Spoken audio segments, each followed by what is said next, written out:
अवांजी समातुन ताईं radio voice of Sindh London.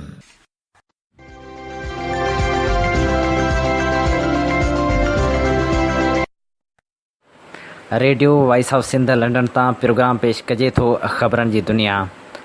30 जुलाई अंगारे जे ॾींहुं प्रोग्राम ख़बरनि जी दुनिया साण करे आऊं जो मेज़बान हबीब लगारी। सभ खां पहिरियां नज़र विझंदासूं ख़ासि ख़बरनि ते। वज़ीर आज़म इमरान ख़ान चयो आहे त ॿुधूं था त सिंध में माण्हुनि खे ज़ोरे मुस्लमान कयो पियो वञे।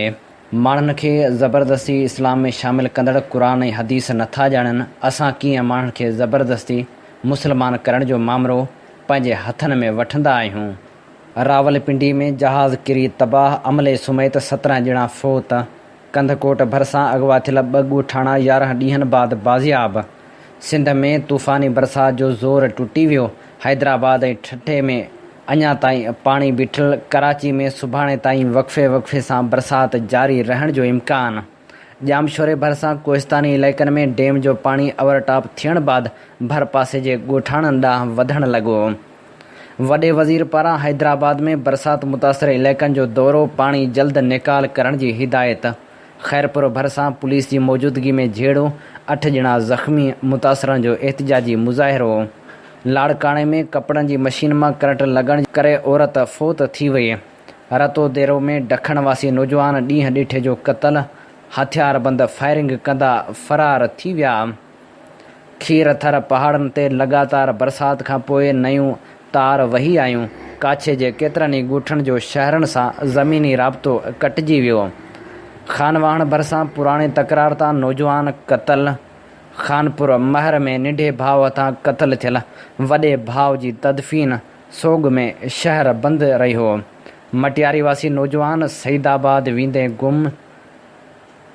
वारसनि खे अगवा जो शक, ॻोल्हा बावजूद पतो न पइजी सघियो।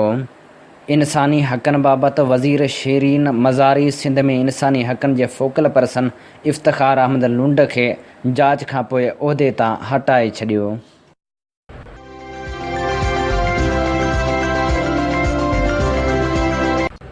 हाणे प्रोग्राम में पेश कंदासीं तफ़सीली ख़बरूं। वज़ीर आज़म इमरान ख़ान चयो आहे त कंहिं खां जवाबु घुरूं था त चवनि था इंतकामी कार्रवाई थी रही आहे। वज़ीर आज़म इमरान ख़ान इस्लामाबाद में अक़लियतुनि जे हवाले सां तक़रीब खे ख़िताब कंदे चयो त तालीमी इदारनि में मदीने जी रियासत ते PhD थियणु घुरिजे। पाकिस्तान वाहिद मुल्क आहे जेको इस्लाम जे नाले ते ठहियो। मदीने जी रियासत समूरनि मुसलमाननि लाइ रोल मॉडल आहे।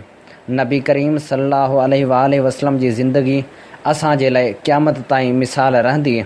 वज़ीर आज़म चयो त माण्हू सम्झनि था त मदीने जी रियासत जी ॻाल्हि वोट वठण लाइ कंदो आहियां, पर ईअं नाहे। सभु ॼाणनि था त कहिड़ा माण्हू इस्लाम जे नाले ते दुकान खोले वेठा आहिनि। सिंध में ॿुधूं था त माण्हुनि खे ज़बरदस्ती मुस्लमान कयो पियो वञे। ज़बरदस्ती माण्हुनि खे इस्लाम में शामिलु कंदड़ क़ुरान ऐं हदीस नथा ॼाणनि। असां कीअं माण्हुनि खे ज़बरदस्ती मुस्लमान करण जो मामिलो पंहिंजे हथनि में वठंदा आहियूं। वज़ीर आज़म चयो त मां ॿाहिरि खां पैसो पाकिस्तान आंदो, पार्टी जो सदर हुजण जी हैसियत सां जवाबदेह आहियां। पाकिस्तान में तमाशो ॾिसो। अॻूणो सदर ऐं वज़ीर आज़म अदालत में पाण खे बेॾोही साबित नथा कनि। इमरान ख़ान चयो त असांजी तबाही जो सबबु 10 सालनि में 24,000 अरब जो कर्ज़ी थियणु आहे। जिन माण्हुनि मुल्क खे कर्ज़ी कयो उन्हनि खां हिसाब घुरूं त चवनि था इंतकामी कार्रवाई थी रही आहे। हूअ जवाब नथा ॾियनि। उन्हनि जे लाइ जेलनि में AC लॻल आहे। जेको जेतिरो वॾो ॾोहारी आहे उनखे एतिरियूं वधीक सहूलियतूं मिलियल आहिनि। इमरान ख़ान वधीक चयो त पाकिस्तान में कानून जी बालादस्ती नाहे। असांजी जंग हक़नि ऐं कानून जी मथ भराए पिलाए आहे। सिंध जे अंदरनि इलाइक़नि में बुरो हाल आहे। माण्हू पोइते रहिजी विया आहिनि। उन्हनि खे हक़ न मिलंदा त उहे कीअं पाकिस्तान जी ॻाल्हि कंदा। इंसानी हक़नि बाबति वज़ीर शीरीन मज़ारी सिंध में इंसानी हक़नि जे फोकल पर्सन इफ़्तिख़ार अहमद लुंड खे जांच खां पोइ उहिदे तां हटाए छॾियो आहे। उन ते इल्ज़ाम साबित थी वियो आहे। शीरीन मज़ारी ट्विटर ते पैगाम जारी कंदे इफ़्तिख़ार लुंड खे हटाइण जो नोटिफिकेशन पिणु जारी कयो, जंहिंमें 29 जुलाई जी तारीख़ दाख़िल आहे। नोटिफिकेशन में चयो वियो आहे त नयूं शाहिदियूं साम्हूं अचण खां पोइ सिंध में फोकल पर्सन इफ़्तिख़ार अहमद लुंड खे फ़ौरी तौर ते उहिदे तां हटायो पियो वञे। यादि रहे त PTI अॻुवाण इफ़्तिख़ार अहमद लुंड जी मुक़ररी खे सख़्तु तनक़ीद जो निशानो बणायो वियो हो ऐं इल्ज़ाम मढ़ियो वियो हो त हुन पंहिंजे मुलाज़िम सां ग़ैर इंसानी रवैयो इख़्तियार कंदो रहियो। शीरीन मज़ारी पंहिंजे ट्वीट में इहो पिणु लिखियो त मां उन खां अॻु जारी थींदड़ नोटिफिकेशन ते पिणु पछताव जो इज़हार कयां थी। इफ़्तिख़ार लुंड पंहिंजे ड्राइवर खे ग़ैर इंसानी अंदाज़ में तशदुद जो निशानो बणायो हो ऐं वेहक वारी जाइ में सरियो विधो हो। यादि रहे त इलेक्शन वर्क दौरान पिणु हलीम आदिल शेख ऐं ॿिया इन्ही ॻाल्हि ते फ़ख्रु कंदा रहिया त सरिये वारो सरदार असां सां गॾु आहे। सोशल मीडिया ते तोड़े समाजी धुरियुनि पारां सख़्तु तनक़ीद जो निशानो बणाइण बाद नेठि तहरीक इंसाफ़ खे यूटर्न वठिणो पियो ऐं हुननि इफ़्तिख़ार लुंड खे हटाए छॾियो। रतोदेरो में सरेआम क़त्ल थियल नौजवान जे वारसनि बाईपास ते एहतिजाजी मुज़ाहिरो करे धरणो हंयो। शहर में ॾींहं ॾिठे जो हथियार बंदनि नौजवान न्याज़ वल्द रिजब चांडियो खे क़त्ल करे छॾियो हो। जवाबदार फायरिंग कंदा आसानी सां फ़रार थी विया हुआ। वारसनि एहतिजाजी मुज़ाहिरो कंदे चयो त असांजी कंहिंसां बि दुश्मनी नाहे, ख़बर नाहे त छा ते नौजवान खे क़त्ल कयो वियो आहे। यादि रहे त मक़तूल नौजवान मज़ाहिमती शाइर ज़ख़्मी चांडियो जो भाइटियो आहे। नौजवान जे वारसनि एहतिजाजी मुज़ाहिरो करे धरणो हंयो। जामशोरे जे कोस्तानी इलाइक़नि में लूप डैम जो पाणी ओवरटॉप थियण बाद हिकु ॻोठाणो ॿुॾी फ़ौत थी वियो। 55 वरहनि जे जीअं त गब्बोल खे पाणी लोढ़े वियो। ॻोठाणनि खेसि बचाइण जी कोशिशि कई पर हू ॿुॾी फ़ौत थी वियो। सिंध अंदरि तूफ़ानी बरसातनि जो वहिकिरो कमज़ोर थी वियो आहे। मौसमियात खाते चयो आहे त कराची में राति खां बरसाति जो सिलसिलो आहिस्ते आहिस्ते घटिजी जण बाद ख़तमु थी वेंदो। हैदराबाद ठठो ऐं ॿिनि इलाइक़नि में बरसाति जो ज़ोर पिणु टुटी वियो आहे, जॾहिं त शहीद बेनज़ीराबाद, सखर ऐं लाड़काणे में मौसम ख़ुश्क रहण जो इम्कानु आहे।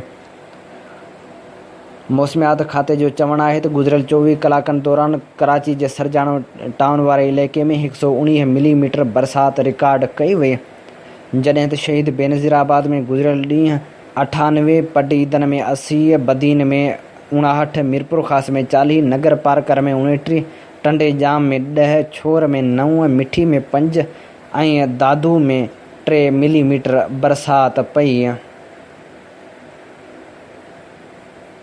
सिंध जे केतिरनि ई शहरनि में अञा ताईं बरसाति जो पाणी बीठल आहे, जंहिंखे निकाल करण जे लाइ इख़्तियारियुनि के बि क़दम न खंया आहिनि। हैदराबाद जे मुख़्तलिफ़ इलाइक़नि में गोॾे जहिड़ो पाणी बीठल हुजण जे करे रहवासी पिणु ॾुखियाईनि खे मुंहुं ॾेई रहिया आहिनि। वॾे वज़ीर सैयद मुराद अली शाह हैदराबाद जे बरसाति मुतासिर इलाइक़नि जो दौरो करण खां पोइ पाणी जल्द निकाल करण जी हिदायत कंदे चयो त बिजली न हुजण जे करे पंपिंग स्टेशन बंदि रहिया, जंहिं करे पाणी निकाल न थी सघियो। वॾे वज़ीर वासा ऐं हैदराबाद इंतिज़ामिया ख़िलाफ़ का बि कार्रवाई न कई। हैदराबाद में तेज़ बरसातनि दौरान इंतिज़ामिया जी नाअहली जे करे थियल तबाही जो जाइज़ो वठण लाइ वॾो वज़ीर मुराद अली शाह पहुतो। वॾे वज़ीर कासिमाबाद ऐं लतीफ़ाबाद जे पाणी हेठि आयल मुख़्तलिफ़ इलाइक़नि जो दौरो कयो। इंतिज़ामिया तरफ़ां खेसि पाणी निकाल करण जे हवाले सां कार्रवाइनि बाबति आगाही ॾिनी वई। उन मौक़े ते वॾे वज़ीर हेस्को चीफ़ ते नाराज़गी ज़ाहिर कंदे चयो त जॾहिं तव्हां बिजली नथा ॾेई सघो त पोइ TV ते दावाऊं छो था करियो त बरसाति दौरान बिजली न वेंदी। वॾे वज़ीर कमिश्नर हैदराबाद खे हिदायत कई त हेस्को चीफ़ खे पंहिंजी ऑफ़िस में विहारे मसइला हल कराए। वॾे वज़ीर चयो त बरसाति दौरान बिजली न हुजण जे करे पंपिंग स्टेशन बंदि थी विया, जंहिं जे करे पाणी बीठल रहियो। वॾे वज़ीर वासा ऐं हैदराबाद इंतिज़ामिया खे छंड न पटी ऐं पाणी निकाल करण जी हिदायत ॾिनी। वाज़े रहे त ॿिनि ॾींहंनि जी बरसाति दौरान हैदराबाद शहर जा हेठाहीं वारा इलाइक़ा पाणी हेठि अची विया। वासा ऐं हैदराबाद इंतिज़ामिया जी नहली जे करे शहरी ॿिनि ॾींहंनि खां ॿिटे अज़ाब खे भोॻे रहिया आहिनि। जॾहिं त बरसाति दौरान मुख़्तलिफ़ इलाइक़नि में 15 ॼणा फ़ौत थी विया। बरसाती पाणी में खेॾंदे 2 ॿारड़ा पिणु करंट लॻण जे करे हयातियूं वञाए वेठा। क्लिफ्टन जे इलाइक़े बूट बेसन वेझो करंट लॻण जे सबबु 30 वरहनि जो शख़्स फ़ौत थी वियो। नाज़िमाबाद जी ख़ामोश कॉलोनी, डिफेंस फेज़ 5, गुलिस्तान जोहर जे ब्लॉक 19 में बि करंट लॻण जा वाक़िआ आया। जिन में 3 ॼणा फ़ौत थी विया। रावलपिंडी भरिसां पाक आर्मी जो जहाज़ किरी तबाह थियण जे नतीजे में 2 पायलटनि ऐं 3 मुलाज़िमनि समेत 17 ॼणा फ़ौत थी विया। मोहड़ा वारे इलाइक़े में राति देर सां जहाज़ किरी पियो, जंहिं जे नतीजे में भरपासे जे घरनि खे बाहि वकोड़े वई। इतला ते रेस्क्यू टीमनि पहुची बाहि ते ज़ाब्तो आंदो ऐं हादिसे वारे हंधि जहाज़ जे मलबे मां फ़ौतियुनि जा लाश तोड़े ज़ख़्मियुनि खे ॿाहिरि कढियो। ISPR तरफ़ां जारी कयल पधिराई मूजिबि जहाज़ मामूल जी तरबियती उॾाम ते हो। हादिसे जा कारण मालूम कया पिया वञनि। हादिसे में 12 शहरी पिणु फ़ौत थी विया ऐं 12 ॼणा ज़ख़्मी थी पिया। ISPR मूजिबि शहीदनि में जहाज़ जो पायलट लेफ्टिनेंट कर्नल वसीम, नायब सूबेदार अफ़ज़ल, हवालदार अमीन ऐं हवालदार रहमत शामिल आहिनि। कंदकोट भरिसां 11 ॾींहं अॻुवा थियल 2 ॻोठाणा धाड़ेलनि जे चंबे मां आज़ादु थी घर पहुची विया। कंदकोट में 2 ॻोठाणनि नादर मलक ऐं आज़ाद मलक खे 11 ॾींहं अॻु धाड़ेल सोलर प्लेटूं ठाराइण बहाने वठी वञी अॻुवा करे विया हुआ, जेके बाज़ियाब थी घर पहुची विया आहिनि। ख़ैरपुर भरिसां खजीजे बाग़ जी मालिकी तां 2 धुरियुनि में झेड़ो थियण जे करे 3 औरतुनि समेत 8 ॼणा ज़ख़्मी थी पिया, जॾहिं त ज़ख़्मियुनि ज़ुल्फ़कार जुणेजो, गुलबहार जुणेजो, दिलदार जुणेजो ऐं 2 जी अॻुवाणी में एहतिजाजी मुज़ाहिरो करे धरणो हंयो। हुननि चयो त मुख़ालिफ़ धुर जे माण्हुनि खजनि जे बाग़ में वाढी जी कोशिशि कई, जंहिं दौरान झेड़ो थियो त हुननि हमिलो कयो। लाड़काणे जी सुहेल कॉलोनी वासण मसमात साइमा ज़ाल तारिक खोसो कपिड़ा धोअण वारी मशीन मां करंट लॻण जे करे फ़ौत थी वई। रतोदेरो शहर में ॾींहं ॾिठे जो हथियारबंदनि हथां नौजवान क़तल थी वियो, जॾहिं त ॿिए पासे खानवाहण भरिसां पिणु हथियारबंदनि पुराणे तकरार तां ॻोठ अली मोहम्मद फरड़ो में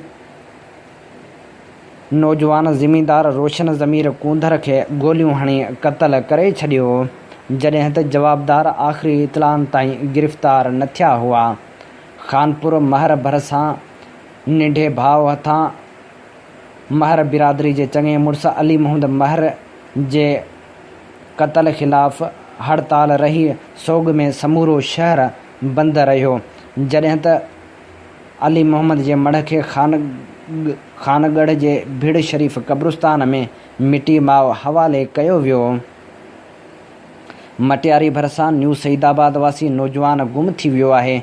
सईदाबाद जे ॻोठ सोराब सोलंगी जो रहवासी नौजवान हुब अली सोलंगी जाम शाख वटां गुम थी वियो। वारसनि शक ज़ाहिर कयो आहे त खेसि अगवा कयो वियो आहे। थर में बुख ऐं बीमारियुनि विघे ॿारनि जे फ़ौत थियण जो सिलसिलो अञा ताईं जारी आहे। काल्ह वधीक 6 ॿारड़ा फ़ौत थी विया, जंहिंखां पोइ फ़ौतियुनि जो अंग वधी 67 थी वियो। कराची मां MQM पाकिस्तान जे अॻुवाण ऐं वफ़ाक़ी वज़ीर ख़ालिद मक़बूल सिद्दीकी जी गाॾी चोरी थी वई। बहादराबाद वारे इलाइक़े मां MQM जे ऑफ़िस ॿाहिरां बीठल ख़ालिद मक़बूल सिद्दीकी जी गाॾी नामालूम माण्हू चोरी करे विया। इस्लामाबाद हाई कोर्ट एहतिसाब अदालत जे अॻूणे जज अरशद मलक जी वीडियो स्कैंडल केस में नामज़द अहम मुलज़िम नासिर जंजुआ जी हिफ़ाज़ती ज़मानत मंज़ूर करे वरिती।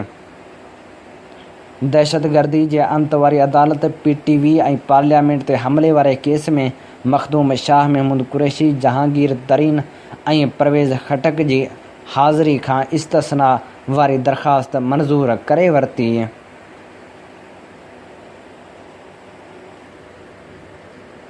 टंडे आदम भरिसां नीगर नरेश जे क़तल केस में मुबैना तौरु गिरफ़्तार 3 जवाबदारनि खे नींदे पुलिस मोबाइल कल्टी थियण सबबि 2 ॼणा फ़ौत थी विया, जॾहिं त 1 जवाबदार ऐं 2 पुलिस एहलकार ज़ख़्मी थी पिया। CIA पुलिस मीरपुर ख़ास जी मोबाइल तेज़ रफ़्तारी सबबि होती स्टाफ वटि कल्टी थी पई, जंहिं जे नतीजे में 2 जवाबदार वरजण ऐं लक्ष्मण कोहली थॾे ते फ़ौत थी विया, जॾहिं त हादिसे में 2 पुलिस एहलकार अमीन मंगरियो ऐं नौमान राजपूत समेत 3 ॼणा ज़ख़्मी थी पिया। ज़ख़्मी पप्पू कोहली जो चवणु हो त पुलिस क़तल जे कूड़े केस में गिरफ़्तार करण बाद 3 ॾींहंनि खां मुख़्तलिफ़ हंधनि ते रखी रही आहे अॼु बि मोबाइल में विझी अलाए कहिड़े पासे वठी वञी रही हुई त हादिसो पेश आयो। पुलिस एहलकार अमीन मगरियो ॿुधायो त टिनी जवाबदारनि खे मीरपुर ख़ास में नीगर नरेश जे क़त्ल केस में गिरफ़्तार कयो हो। खाइन जांच करे रहिया हुआसीं।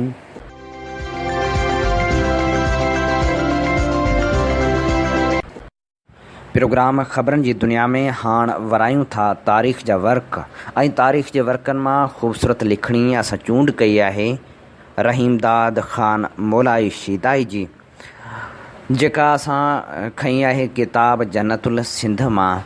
जी हा, शुरूआत ई कयूं था जन्नतुल सिंध सां। सरज़मीन सिंध खे जन्नतुल सिंध जो नालो इन करे ॾिनो वियो आहे जो पैदावार जे लिहाज़ खां ई बरकत ऐं बचत वारी सरज़मीन आहे। जन्नतुल सिंध सिंधु नदी करे हिकिड़ी वादी आहे जा हिंदुस्तान जे मैदाननि मां अज़ीमुल शान मैदान जो ओलहंदो हिसो वालारे थी। हीउ मैदान जबलनि जी मिटी मां जुड़ियल आहे, जंहिंजी डेघ 1500 मील ऐं वेकर 150 मील आहे। हिकु सिधो सो मैदान सिंधु नदी खां गंगा नदी जे डेल्टा ताईं पखिड़ियल आहे ऐं मंझांसि सिंधु गंगा नदियूं वहनि थियूं। हीउ मैदान सिंध पंजाब गॾियल इलाइक़ा बंगाल ऐं आसाम जा इलाइक़ा वालारे थो ऐं पाक व हिंद जे सभिनी इलाइक़नि खां हिन मैदान वारा इलाइक़ा वधीक ज़रख़ेज़ ऐं मर्दमख़ेज़ आहिनि। हिन में कणक कपह कमंद ऐं चांहि जी पोख थिए थी। उन जे मशरक़ी हिसे ते घणी बरसाति पवे थी, इन करे संस निज़ारो मग़रबी हिसे खां वधीक दिलकश आहे। आर्यनि हिन मैदान ते सपत सिंधु ऐं आर्यावर्त नाला रखिया हुआ। संदन तमंदन हुनर ऐं अदब हित तरक़ी कई हुई। क़दीम हदूं 1843 ईस्वी ताईं सिंध हिकु धार मुल्क हो। क़दीम ज़माने में सिंध हुकूमत जूं हदूं उत्तर में दरियाए जहलम ताईं हुयूं ऐं कश्मीर जा केतिरा ई ज़िला हेठियां ज़िला बि उन में शामिल हुआ। उत्तर में दरिया हेलमंद उन जी हदबंदी कंदो हो ऐं ॾखण उलहंदे में सरहद मकरान जे उलहंदे में नूर मंशूर ताईं पखिड़ियल हुई ऐं ॾखण में अरबी समुंड हेरस ऐं ॾखण उभरंदे में राजपूताना ऐं जैसलमेर जे रेगिस्तान किथे वञे थे ख़तमु थी। गोया हाणोको समूरो मग़रबी पाकिस्तान समुंड अंदरि हो। मौजूदा हदूं सिंध जूं मौजूदा हदूं हिन रीत आहिनि। उत्तर में पंजाब ऐं अॻूणी रियासत बहावलपुर, उभरंदे में जैसलमेर ऐं जोधपुर अॻूणो राजपूताना रियासतूं, ॾखण में कच्छ जो ऋण ऐं अरबी समुंड ऐं ओलहंदे में रियासत कलात यानी बलोचिस्तान। नालो इस्लामी तारीख़ में लिखियलु आहे त हिंद ऐं सिंध हाम बिन नूह अलैहिस्सलाम जा पुट हुआ, जिन जी हिन सरज़मीन ते संदन औलाद समेत घणो वक़्तु हुकूमत रही हुई। तंहिं करे संदन नाले पुठियां ई हिन मुल्क ते सिंध यानी सिंध नालो पियो। आगाटी सिंध जी तबी हालत बि मौजूदा सिंध खां घणी निराली हुई। कंहिं ज़माने में उन जे चोतरफ़ समुंड जो हुजणु साबित आहे। ॾखण में कच्छ जो ऋण ऐं राजपूताना जो वॾो हिसो समुंड हेठि हुआ, जंहिं लाइ सांभर जी ढंढ शाहिदी ॾिए थी। उत्तर में ख़िज़र जो समुंड ऐं अरल जी ढंढ, सिस्तान में हामून जी ढंढ ऐं मकरान जूं ढंढूं शाहिदी ॾियनि थियूं त सिंध जंहिंजूं हदूं को वक़्तु कश्मीर हिंदूकश हेलमंद ऐं ईरान ताईं हुयूं, सो ॿेट हूंदो तारीख़नि में सकादेप सॾिबो हो। अहिड़ी तरह उत्तर हिंदुस्तान खां दखन बि समुंड करे धार हो जो जंबो दीप सॾिबो हो। सिंध जो मकरान वारो ॿेट जो हींअर उस्तालो सॾिजे थो सो सतादेप सॾिबो हो। हिंदुस्तान जा ॿिया ॿेट लकदीप, सनहला दीप, सोरन दीप, यून दीप हिन वक़्तु मौजूदु आहिनि। उन ज़माने में समुंड जी वसत करे सिंध में जझी बरसाति पवंदी हुई, जंहिंजो सबूत मोहन जे दड़े जे पकियनि सिरनि वारे इमारतनि मां पइजी सघिजे थो। बल्कि मकरान जे किन आसारनि मां कोडनि ऐं सिनखनि जा ज़ेवर बि हथ लॻा आहिनि, जिन मां ज़ाहिर आहे त अॼु खां हज़ार हा वरिया अॻु सिंध हिकिड़ो ॿेट हो। पोइ नदियुनि जी लट जी मिटी करे ऐं वक़्तु बे वक़्तु ज़िलज़िलनि करे समुंड पुठिते हटंदो वियो, तां जो समुंड सुकंदो वियो ऐं राजपूताना ऐं अथर वारिया सो बयाबान बणिजी वियो। उन बयाबान जे करे राजपूताना मारूभूमि यानी मौत जी ज़मीन सॾिजे थो। किन जो बयानु आहे त लफ़्ज़ सिंधु संस्कृत लफ़्ज़ संधावा मां निकितल आहे, जंहिंजी माना चंड आहे। ऋग्वेद जो हिंद जो पुराणो ग्रंथ आहे, तंहिंमें सिंध जो नालो सप्त सिंधु यानी 7 नदियुनि वारो मुल्क लिखियलु आहे। आर्यन लोकनि सिंध ते सिंधु दरिया करे इहो नालो विधो, जंहिंजी माना आहे समुंड। आर्यन जा पाड़ेसरी भाइर ईरानी सीन खे हे सां पंहिंजे लहजे में बदिलाईंदा हुआ, इन करे ज़िंद जी ज़ुबान में सपत बदिलजी हपत ऐं सिंध फिरी हिंद थियो। हीउ लफ़्ज़ पोइ रोमन सिर्फ़ ऐं नहू जे चरखे ते चढ़ी इंद थियो। हीअ लफ़्ज़ पोइ कलाबाज़ियूं खाईंदो बदिलजी इंडिया थियो ऐं अञा ताईं मग़रबी ज़बाननि में मुरविज आहे। मथिएं लहजे जी फेर घेर करे आर्या हिंदू कोटिजण लॻा। चीनी शाह होन तसांग जो 669 ईस्वी खां 645 ईस्वी ताईं हिंदुस्तान जो सफ़र कंदो रहियो। सो पंहिंजे सफ़रनामे में हिंदुस्तान खे शंतोहन लिखे थो। इंड या हिंद नाला ईरानी जा जुड़ियल आहिनि, बाक़ी शंतो या अंतु शायदि यूनानी कतब आंदा। जॾहिं सिकंदर सां गॾु हितां आया, अरबनि जो वापारु हज़ारे वरियनि खां हिन मुल्क में हलंदड़ हो। खेनि सिंध ऐं हिंद नालनि जी ख़बर हुई। अरबी जाग्राफ़ी दाननि मां इब्ने होकल बगदादी सिंध ते इश्काल अल बलाद ऐं गुजरात ते ज़ैनल बलाद नाला रखिया हुआ। हीअ पहिरियों अरब जाग्राफ़ी दान हो जंहिं सिंध ऐं गुजरात जो नक्शो तयारु कयो हो। अबू ज़िले मंसूरी जंहिं हिजरी 3 सदी धारे सिंध जो वतनी तरानो जोड़ियो हो। तंहिंमें हीअ सिंधी शाइर सॼे मुल्क खे हिंद सॾे थो। संस पहिरियां 2 बैत हेठि ॾिजनि था, जिन मां हिन मुल्क जी दौलत ऐं ख़ुशहाली जो पतो पइजी सघे थो। लक़द अनकर असहाबी वमा ज़ालक बला मिसल अज़मा मुदल हिंद व सहमल हिंद फिल मक़तल। जीअं त इस्लाम जो क़दम पहिरियां ई हिन मुल्क ते पियो, उन फज़लियत करे सिंध बाबुल इस्लाम जे मुमताज़ लक़ब सां पिणु सॾिजे थी। कुदरती हिसा सिंध जा क़दीम आसार साफ़ ॾेखारिनि था त क़दीम ज़माने खां ही मुल्क तहज़ीब ऐं तमदन जो हिंदोरो हो। जीअं नील जी वादी तहज़ीब जी मलका हुई, मिस्र जी तरक़ी जो सबबु हिन रीत हो त सस ओलहंदे खां लीबिया जो सहरा ऐं उभरंदे खां न्यूबा जो ऋणपट ऐं उत्तर खां सीनाई सहरा अथसि। तीअं सिंध जे जन्नत निशान वादी जे उभरंदे खां थर जो सहरा, ओलहंदे खां बलूचिस्तान जे जबलनि जूं दीवारूं किले वांगुरु हिन मुल्क जी पासबानी करे रहियूं आहिनि।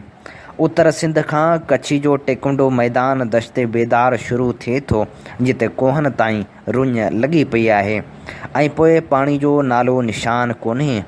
हिन मैदान खां 2 अदरक लक बुलान ऐं मोला शुरू थियनि था, जितां विच एशिया ऐं ईरान जे मथां पटन ॾांहुं रस्ता वञनि था, मगर लकनि जा पेचरा ख़तरनाक हुअण करे जिन जो फ़ातिहनि ओलहंदे ऐं उत्तर तरफ़ खां हिंदुस्तान ते काहूं कयूं, तिन ख़ैबर जो रस्तो इख़्तियार कयो, जंहिंजे साम्हूं पंजाब जो ज़रख़ेज़ मैदान आहे। अहिड़ी तरह ॾखण ओलहंदे में मकरान जो किनारो बिल्कुलु वीरान आहे, जितां लंघंदे अशूर जे पुरशौकत मल्क समीरास सिकंदर मक़दूनी खे उते जे वहशी क़ौमनि खां सख़्तु तकलीफ़ूं पहुतियूं हुयूं।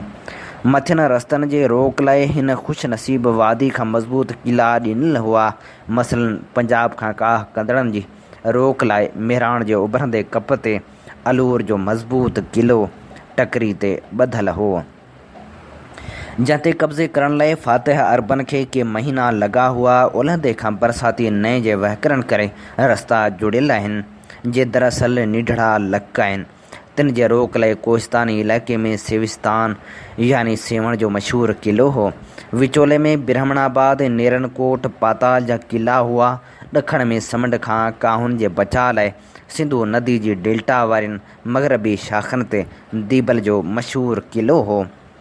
जीअं मिस्र कुदरती तौरु 2 हिसनि में विरहायल आहे, मिस्र असफल यानी नील नदी जी डेल्टा वारो हेठां हिसो ऐं मिस्र सईद यानी ॾाखणियो मथां हिसो। तीअं मौजूदा सिंध में ॿिनि हिसनि में विरहायल आहे। लाड़ यानी हेठां हिसो जंहिंजूं हदूं ॾखण में समुंड खां शुरू थी सेवण ताईं आहिनि, ऐं सिरो यानी उतर वारो हिसो जो लकी जे जबलनि खां उतर सिंध जे टकिरनि ताईं आहे।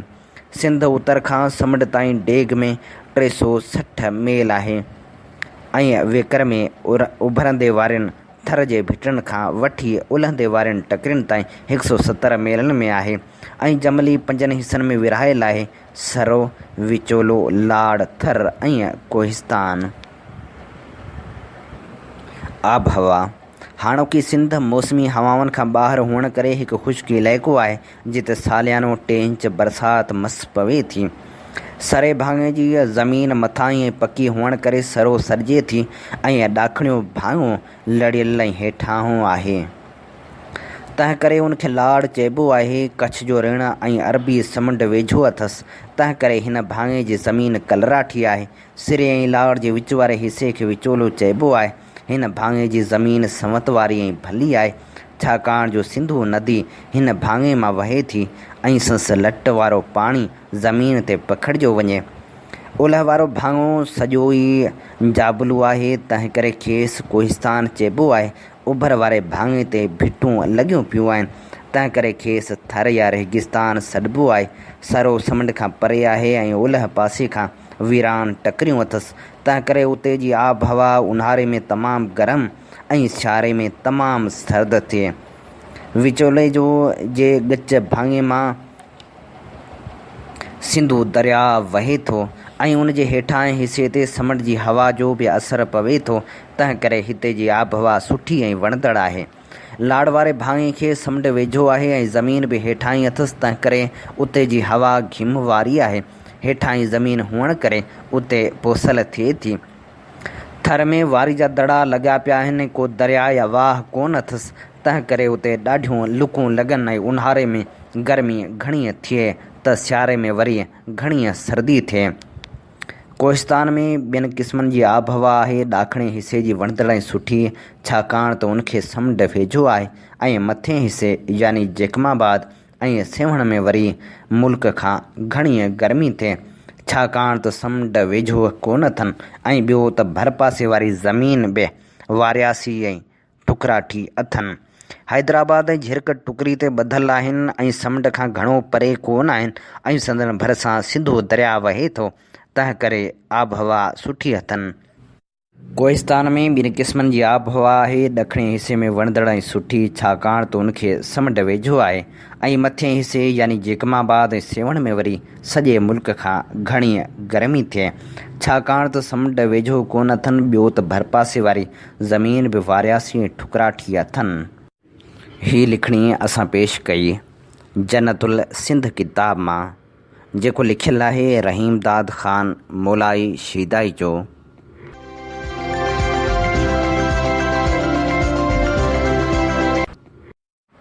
Radio voice of Sindh London पारां असीं मुख़्तलिफ़ वक़्तनि ते मुख़्तलिफ़ शख़्सियतनि खे भेटा पेश कंदा रहिया आहियूं। अॼु ख़बरनि जी दुनिया में जंहिं शख़्सियत जो ज़िक्र छेड़ियूं था, उन शख़्सियत जो हवालो सिंध जे आशिक़ ऐं सैयद जे आशिक़ तौरु मिले थो। हूअ जेको क़ौम परस्त सियासत जो अनोखो अॻवान हो, उन सां गॾोगॾु हूअ धरती जो आशिक़ बि हो ऐं हुन मिटी सां मुहबत कई। जी हा, चाचे हफ़ीज़ कुरैशी खे भेटा पेश करण लाइ अव्हां जी ख़िदमत में पेश कयूं था सुहेल मेमण जो हीअ मज़मून जो उनवान आहे सिंध सैयद ऐं लतीफ़ जो आशिक़ हफ़ीज़ कुरैशी। हूअ सिंध जो मदीर सियासतदान, ग़ज़ब जो मुक़रर, सिंध ऐं सैयद जो आशिक़, कानून जो वॾो ॼाणू, हिन सदी जी सिंध जे अहम ऐं सही माना में दानिशवरनि मां हिकु हो। हुनखे ग़ुलामी जे लफ़्ज़ खां ई चिड़ हुई, उन करे ई पंहिंजे नाले अॻियां लॻल लफ़्ज़ अब्दुल कढी छॾियो हुआ। हफ़ीज़ कुरैशी जी सिंधी क़ौम परस्ती जज़्बात ते न पर हक़ीक़ी बुनियादनि ते ॿधल हुई। उनजो सबबु संस तमामु वॾो मुतालियो ऐं मुशाहिदो हो। सॼी दुनिया जे मुख़्तलिफ़ सियासी नज़रियनि तोड़े तारीख़ ऐं मज़हबनि जी गहरी पढ़ाई कयल हुयसि। हाला जो हुजण करे लतीफ़ शनास न हुजण करे हिकु भेरो पशेमानी खे मुंहुं ॾियणो पियसि। उन ते त लतीफ़ जो मुतालो कयाई ऐं पोइ लतीफ़ संस प्राइमरी इश्क़ हो जेको खेसि सिंध सां इश्क़ ॾांहुं छिके वियो। किसो ईअं आहे त कुरैशी साहब पाकिस्तान ठहण खां अॻु हिंदुस्तान में पढ़ंदो हो। हिकु भेरे उतां जो हिकु वाक़ियो ॿुधायईं त मां ऐं डॉक्टर नबी बख़्श बलोच वोकेशन ते सिंध पे मोटियासीं। फ़ोह जवानी हुई। लाहौर जी स्टेशन ते बलोच चयो, कुरैशी लतीफ़ ॿुधाए।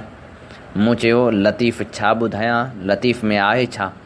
अधूणे भेनर अव्हां छा ॾिठो? जेके ॾिठो सो मूं ॾिठो।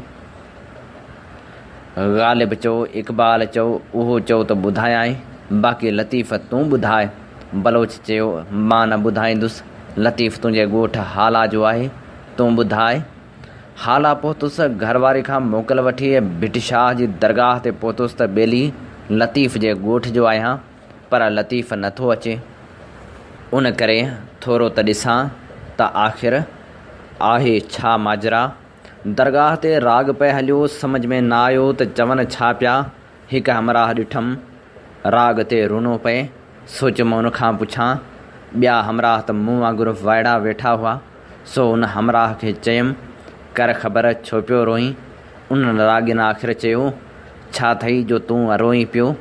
हमराह जवाबु ॾिनो त ॿेली ॻाल्हि सम्झ में मूंखे बि नथी अचे, बसि पंहिंजे रम्ज़ में रुआं पियो वेठो। बसि पोइ उन वाक़े बाद हफ़ीज़ कुरैशी लतीफ़ पढ़णु शुरू कयो। जॾहिं खेसि लतीफ़ सम्झ में अची वियो त पोइ रड़ करे ॿुधाईंदो हो त लतीफ़ सम्झण बाद छाजो ग़ालिब, छाजो इक़बाल, मुंहिंजी त ज़िंदगी तब्दील थी वई। शाह जे रिसाले ऐं क़ुरान पाक ते खेसि दस्तरस हासिल हुई। ग़ज़ब जो मुक़ररु हो। तक़रीर जे उरूज वारे ज़माने में गजगोड़ कंदे चवंदो हो त सिंध लतीफ़ खे तपायो, लतीफ़ जीएम सैद खे तपायो ऐं जीएम सैद असांखे तपायो, न त केरु कशाला कढे हा। हफ़ीज़ कुरैशी तमामु वॾो ज़िमीदार हो, पर लटे कपिड़े उथे वेठे में तमामु सादो हो। वक़ार, इज़त, शान जो एतिरो ख़्यालु रखंदो हो जो संस चवणु हो, डी क्लास थी सघिजे थो पर डी ग्रेड न। उनजी सम्झाणी हूअ ईअं ॾींदो हो त गिलास न हुजे त बुक में पाणी पियो, बिस्तर न हुजे त ज़मीन ते सुम्हिबो, पर को इंसल्ट करे त उहा बर्दाश्त न करियो।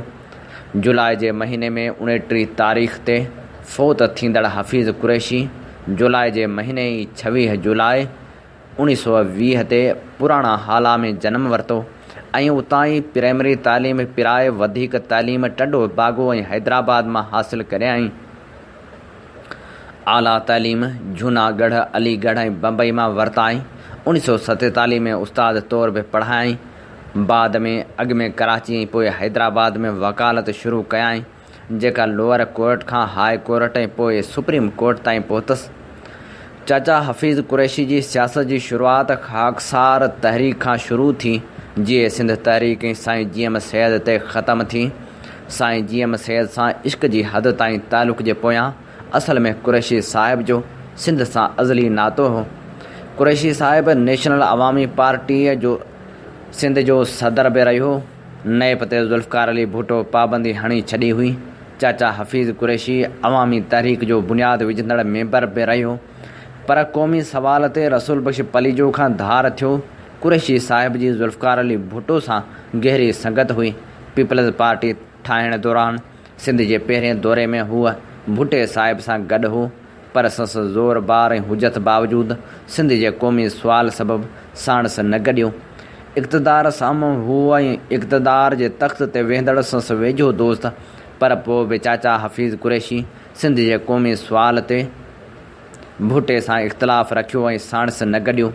चाचा हफ़ीज़ कुरैशी चवंदो हो त ज़ुल्फ़कार अली भुट्टो संस दोस्त आहे, पर जीएम सैद सां सभु कुझु आहे। कुरैशी साहिब हिकु भेरे ॿुधायो त भुट्टो साहिब फारवा ॾाढा पसंदि कंदो हो। सुप्रीम कोर्ट जे रिकॉर्ड ते भुट्टो साहिब जी उहा तक़रीर अॼु बि मौजूदु आहे, जॾहिं हुन एके बिरोही खे मुखातिब थींदे चयो हो त बिरोही, तूं हिकु डिक्टेटर पोयां आहीं, पर मुल्क जो अवाम मूंसां गॾु आहे। हिन कोर्ट में वेठल हफ़ीज़ कुरैशी ॾांहुं इशारो कंदे चयो त हफ़ीज़ कुरैशी सिंध मां मूले आयो आहे। भुट्टो कुरैशी खे माए एवर फ्रेंड चवंदो हो ऐं कुरैशी साहिब ॿुधायो त हुन हिकु पीपी लीडर खे सलाह ॾिनी त कुझु क़ानून जा धणी ख़रीद था करियूं। उन पीपी लीडर खेसि चयो त कुरैशी तूं हाणे वॾेरनि वांगुरु थो सोची। हफ़ीज़ कुरैशी खेसि कावड़ मंझां चयो त भुट्टो बचायो पोइ कीअं बि बचे, मां वकील आहियां, मूंखे ख़बर आहे त केस कीअं विढ़बो आहे। हफ़ीज़ कुरैशी अयूब ख़ान, यहया भुट्टो, जनरल ज़िया ऐं बेनज़ीर जे हुकूमतनि में जेल बि घारिया। हफ़ीज़ कुरैशी एतिरो बाज़ोक, नफ़ीस ऐं मज़ाह वारी हिस रखंदड़ इंसानु हो जेको पंहिंजे दिलि जे बाईपास वारे ऑपरेशन दौरान बि मज़ाक़ कंदो रहियो। लंडन में संसद दिलि जो बाईपास थियो। ICU वार्ड में संसद बेहोशी मां अखि खुली मस्त ॾिसे त संसद तीमारदारी ते हिकु कारे रंग वारी नर्स लॻल आहे। ॻाल्हाए न पए सघियो। इशारे सां नर्स खां पेन पनो वठी इस्पताल जे इंचार्ज ॾे ख़त लिखियाईं त मां अॻु में ई दिलि जो मरीज़, मथां वरी तो अहिड़ी नर्स मूं मथां मुक़ररु कई आहे जो ॾिसी पियो हाउ सड़े। इस्पताल जो सरबराह संसद ख़त पढ़ी वटि पाण आयो ऐं संसद ज़ोक जी तारीफ़ कंदे इस्पताल जी सभ खां ख़ूबसूरत नर्स संसद तीमारदारी ते मुक़ररु कयाईं। चाचा हफ़ीज़ कुरैशी जा कुझु ख़त अॼु बि मूं वटि महफ़ूज़ आहिनि जिन में हू मूंसां पंहिंजी तमामु घणी मुहबत ऐं शफ़क़त जो इज़हार कंदो हो। जेतोणीकि हफ़ीज़ कुरैशी जी उहा वसियत त खेसि सन में साईं GM सैद जे पेरनि में दफ़न कयो वञे, साईं इमदाद महमूद शाह जे लख कोशिशनि जे बावजूदु कुझु सबबनि करे पूरी न थी सघी। पर तंहिं हूंदे बि हफ़ीज़ कुरैशी जो रिश्तो सिंध सैद ऐं लतीफ़ खां टुटल नाहे। ही मज़मून हुयो सुहेल मेमण जो, जंहिंजो उनवान हो सिंध सैद ऐं लतीफ़ जो आशिक़ हफ़ीज़ कुरैशी।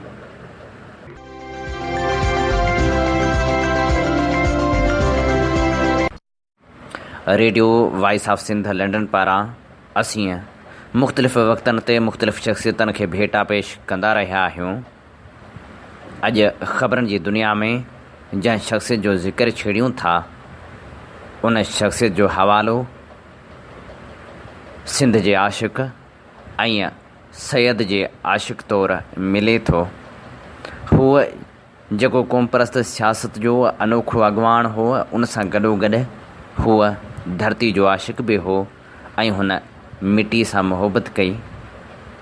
जी हा, चाचे हफ़ीज़ कुरैशी खे भेटा पेश करण लाइ अव्हां जी ख़िदमत में पेश कयूं था सुहेल मेमण जो हीअ मज़मून जो उनवान आहे सिंध सैद ऐं लतीफ़ जो आशिक़ हफ़ीज़ कुरैशी।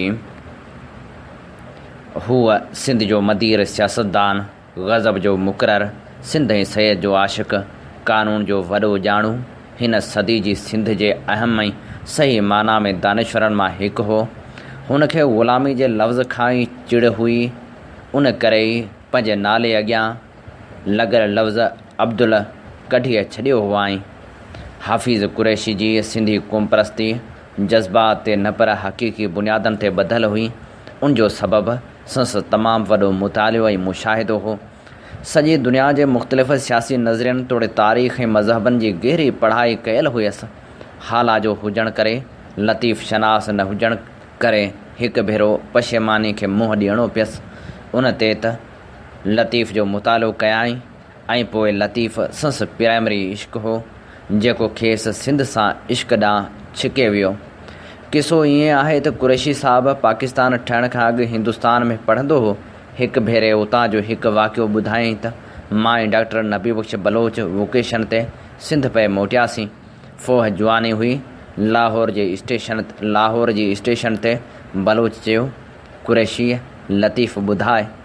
मूं चयो, लतीफ़ छा ॿुधायां, लतीफ़ में आहे छा? अधूणे भेनर, अव्हां छा ॾिठो? जेके ॾिठो सो मूं ॾिठो।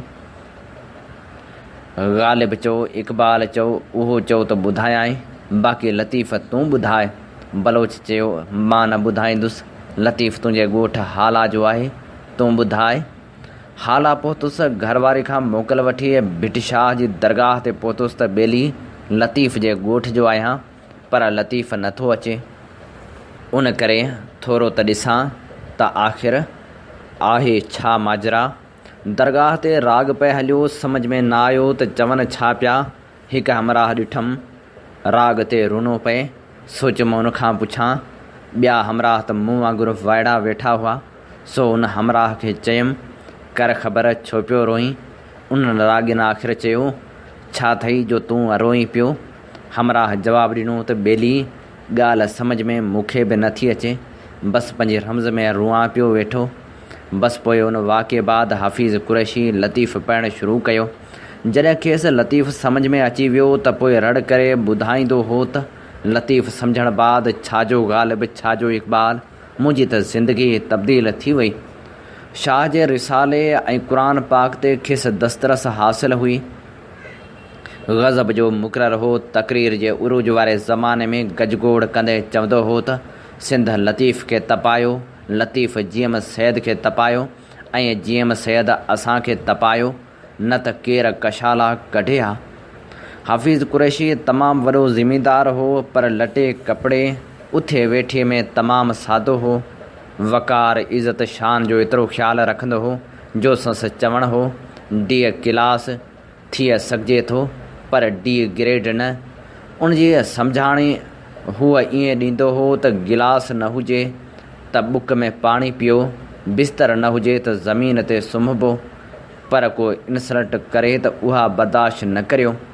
जुलाई जे महीने में 29 तारीख़ ते फ़ौत थींदड़ हफ़ीज़ कुरैशी जुलाई जे महीने ई 26 जुलाई 1920 ते पुराणा हाला में जनमु वरितो ऐं उतां ई प्राइमरी तालीम पिराए वधीक तालीम टंडो बागो ऐं हैदराबाद मां हासिलु करियाई। आला तालीम जूनागढ़, अलीगढ़ ऐं बम्बई मां वरिताई। 1947 में उस्ताद तौर बि पढ़ायई। बाद में अॻु में कराची ऐं पोइ हैदराबाद में वकालत शुरू कयाई, जेका लोअर कोर्ट खां हाई कोर्ट ऐं पोइ सुप्रीम कोर्ट ताईं पहुतसि। चाचा हफ़ीज़ कुरैशी जी सियासत जी शुरूआति ख़ाकसार तहरीक खां शुरू थी, जीअं सिंध तहरीक ऐं साईं जीएम सैद ते ख़तमु थी। साईं जीएम सैद सां इश्क जी हद ताईं तालुक़ जे पोयां असल में कुरैशी साहिब जो सिंध सां अज़ली नातो हो। कुरैशी साहिब नेशनल अवामी पार्टीअ जो सिंध जो सदर बि रहियो। नैब ते ज़ुल्फ़कार अली भुट्टो पाबंदी हणी छॾी हुई। चाचा हफ़ीज़ कुरैशी अवामी तहरीक जो बुनियादु विझंदड़ मेंबर बि रहियो, पर क़ौमी सवाल ते रसूल बख़्श पलीजो खां धार थियो। कुरैशी साहिब जी ज़ुल्फ़कार अली भुट्टो सां गहरी संगत हुई। पीपल्स पार्टी ठाहिण दौरान सिंध जे पहिरें दौरे में हूअ भुट्टे साहिब सां गॾु हो, पर संसद ज़ोर बार ऐं हुजत बावजूदु सिंध जे क़ौमी सुवाल सबबि साणस न गॾियो। इक़्तिदार साम्हूं हुअ ऐं इक़्तिदार जे तख़्त ते वेंदड़ संसि वेझो दोस्त, पर पोइ बि चाचा हफ़ीज़ कुरैशी सिंध जे क़ौमी सुवाल ते भुट्टे सां इख़्तिलाफ़ रखियो ऐं साणस न गॾियो। चाचा हफ़ीज़ कुरैशी चवंदो हो त ज़ुल्फ़कार अली भुट्टो संसि दोस्त आहे, पर जीएम सैद सां सभु कुझु आहे। कुरैशी साहिब हिकु भेरे ॿुधायो त भुट्टो साहिब फारवा ॾाढा पसंदि कंदो हो। सुप्रीम कोर्ट जे रिकॉर्ड ते भुट्टो साहिब जी उहा तक़रीर अॼु बि मौजूदु आहे, जॾहिं हुन एके बिरोही खे मुखातिब थींदे चयो हो त बिरोही, तूं हिकु डिक्टेटर पोयां आहीं, पर मुल्क जो अवाम मूंसां गॾु आहे। हिन कोर्ट में वेठल हफ़ीज़ कुरैशी ॾांहुं इशारो कंदे चयो त हफ़ीज़ कुरैशी सिंध मां मूले आयो आहे। भुट्टो कुरैशी खे माए एवर फ्रेंड चवंदो हो ऐं कुरैशी साहिब ॿुधायो त हुन हिकु पीपी लीडर खे सलाह ॾिनी त कुझु क़ानून जा धणी ख़रीद था करियूं। उन पीपी लीडर खेसि चयो त कुरैशी, तूं हाणे वॾेरनि वांगुरु थो सोचीं। हफ़ीज़ कुरैशी खेसि कावड़ मंझां चयो त भुट्टो बचायो, पोइ कीअं बि बचे। मां वकील आहियां, मूंखे ख़बर आहे त केस कीअं विढ़बो आहे। हफ़ीज़ कुरैशी अयूब ख़ान, यहया भुट्टो, जनरल ज़िया ऐं बेनज़ीर जे हुकूमतनि में जेल बि घारिया। हफ़ीज़ कुरैशी एतिरो बाज़ोक, नफ़ीस ऐं मज़ाह वारी हिस रखंदड़ इंसान हो, जेको पंहिंजे दिलि जे बाईपास वारे ऑपरेशन दौरान बि मज़ाक़ कंदो रहियो। लंडन में संसि दिलि जो बाईपास थियो। ICU वार्ड में संसि बेहोशी मां अखि खुली मस्त ॾिसे त संसि तीमारदारी ते हिकु कारे रंग वारी नर्स लॻल आहे। ॻाल्हाए न पए सघियो। इशारे सां नर्स खां पेन पनो वठी इस्पताल जे इंचार्ज ॾे ख़त लिखियाईं त मां अॻु में ई दिलि जो मरीज़, मथां वरी तो अहिड़ी नर्स मूं मथां मुक़ररु कई आहे जो ॾिसी पियो हाउ सड़े। इस्पताल जो सरबराह संसि ख़त पढ़ी वटि पाण आयो ऐं संसि ज़ोक़ जी तारीफ़ कंदे इस्पताल जी सभ खां ख़ूबसूरत नर्स संसि तीमारदारी ते मुक़ररु कयाईं। चाचा हफ़ीज़ कुरैशी जा कुछ ख़त अॼु बि मूं वटि महफ़ूज़ आहिनि जिन में हू मूंसां पंहिंजी तमामु घणी मुहबत ऐं शफ़क़त जो इज़हार कंदो हो। जेतोणीकि हफ़ीज़ कुरैशी जी उहा वसियत खेसि सन में साईं जीअम सैद जे पेरनि में दफ़न कयो वञे। साईं इमदाद महमूद शाह जे लख कोशिशनि जे बावजूदु कुझु सबबनि करे पूरी न थी सघी, पर तंहिं हूंदे बि हफ़ीज़ कुरैशी जो रिश्तो सिंध सैयद ऐं लतीफ़ खां टुटल नाहे।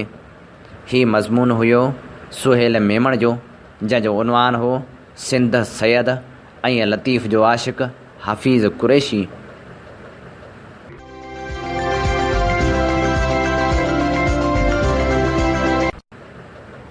ऐं हाणे शामिलु करियूं था हाइड पार्क मां हिकिड़ो ख़त जेको लिखियो आहे अब्दुल फ़ताह अब्बासी कराची मां, जंहिंजो उनवान आहे कराची में समुंड किनारे तफ़रीह लाइ सहूलियतूं ऐं तहफ़ुज़ फ़राहम करणु कंहिंजी ज़िमेवारी आहे।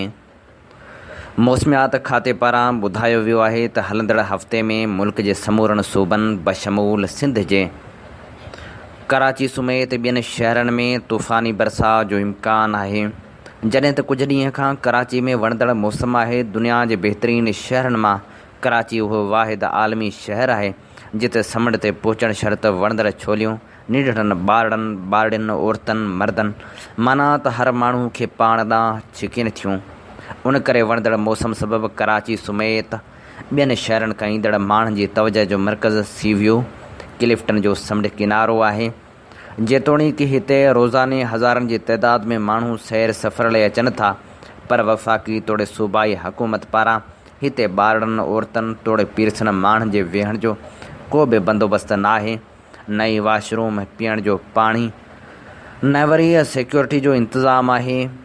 एॾे वॾे सैर ऐं तफ़रीह जे माॻ ते जितां किरोड़े रुपया रोज़ानो वफ़ाक़ी ऐं सूबाई हुकूमत कमाए थी, उते ओचितो समुंड किनारे वेझंदे या समुंड जे छोलियुनि में हादसाती तौर ते फ़ौत थी वञण लाइ तुर्त वाहिर न थियणु, तोड़े टोबा न हुजणु वॾी बेहसी आहे। काफ़ी अरसो अॻु समुंड में माण्हू ॿुॾी मरी विया हुआ। उन वक़्तु सिंध हुकूमत ऐलान कयो हो त जेको बि समुंड में वेझंदे ॾिठो वञे उन्ही ते कलम 144 तहत केस दाख़िल कयो वेंदो। अहिड़ी सूरत हाल बाद कुझु नरमी ज़रूरु आई, पर हिन वक़्तु मौसम जी बहितरी खां पोइ समुंड जे छोलियुनि में तेज़ी अची वई आहे।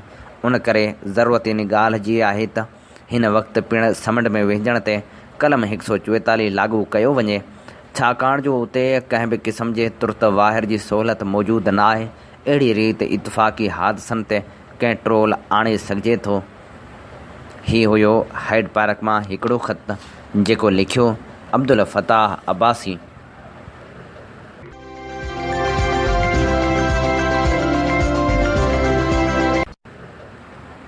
ऐं हाणे प्रोग्राम ख़बरनि जी दुनिया में पेश करियूं था ख़लील जिब्रान जा कोल। हर उहा सोच जंहिंखे मूं पंहिंजी गुफ़्तगू ज़रिए ज़ाहिर थियण खां रोकियो ज़रूरी आहे त उहा पंहिंजे अमल ज़रिए ज़ाहिर करियां। ए सूरी ते चाहण वारा, तोखे मुंहिंजी दिलि ते फाही ॾिनी वई ऐं उहे मेखूं जेके तुंहिंजे हथनि में ठोकियूं वियूं उहे मुंहिंजी दिलि जे दीवारनि में ॾार विझी रहियूं आहिनि।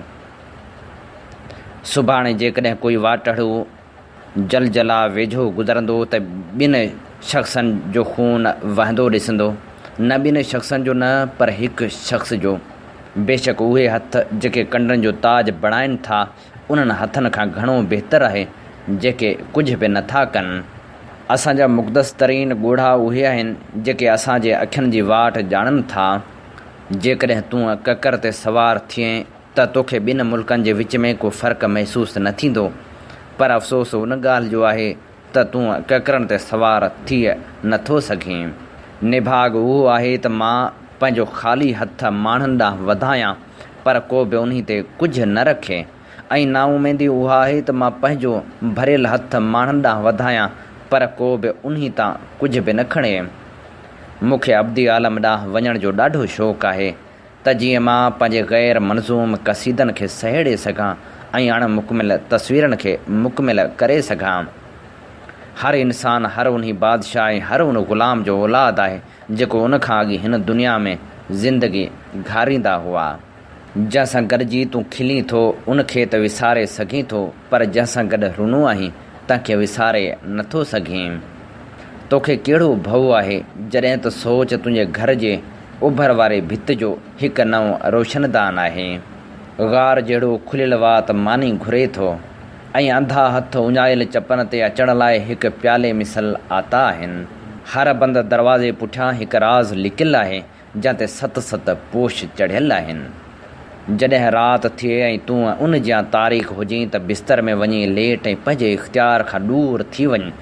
ऐं जॾहिं सुबुह थिए त तूं उथ ऐं भरपूर ताक़त सां ॾींहं खे चओ मां हींअर ताईं आरामी हुउसि, छो त उहा वॾी बेवकूफ़ी आहे जो तूं ॾींहं ऐं राति ॿिन्ही अॻियां चुप बीठो रहीं।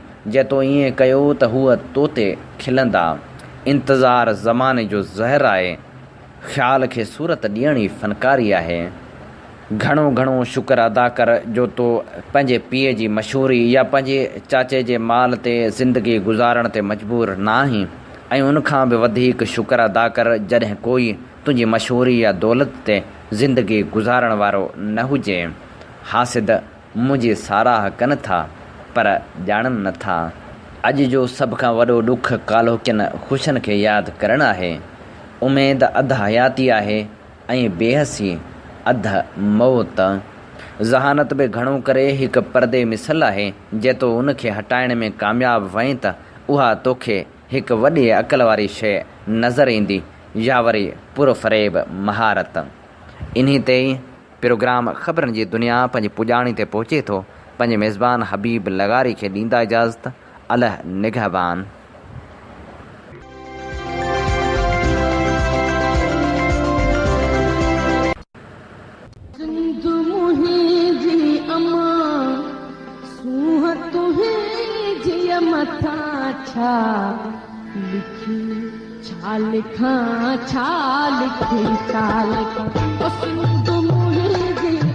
दुनिया जा सिंधियो हिक मुठ थी सिंध बचायो।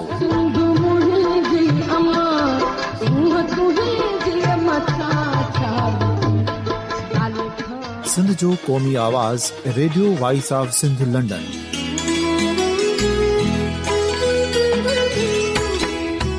Radio voice of Sindh London पंहिंजी नशरियात में सिंध जी सियासत, समाज, इक़्तिसादियात, तारीख़, क़ौमी उमंगुनि ऐं इख़्लाक़ियात मुतलिक़ सिंध जी हक़ीक़ी तर्जुमानी कंदे प्रोग्रामनि खे असराइतो बणाइण लाइ सिंध जे घण घुरनि ऐं धरतीअ सां प्यार कंदड़ अदीबनि, दानिशवरनि, सहाफ़ियुनि, उस्तादनि, वकीलनि ऐं हर तबिके जे मानवारनि सजणनि खे सिंध में शऊरी इनकलाब लाइ सहकार जो सॾु ॾियूं था। अचो त गॾिजी सूफ़ियुनि ऐं संतनि वारी सिंध जो ओज हिकु मुठ थी वरी वापसि आणण वारे सफ़र जा साथारी बणिजऊं।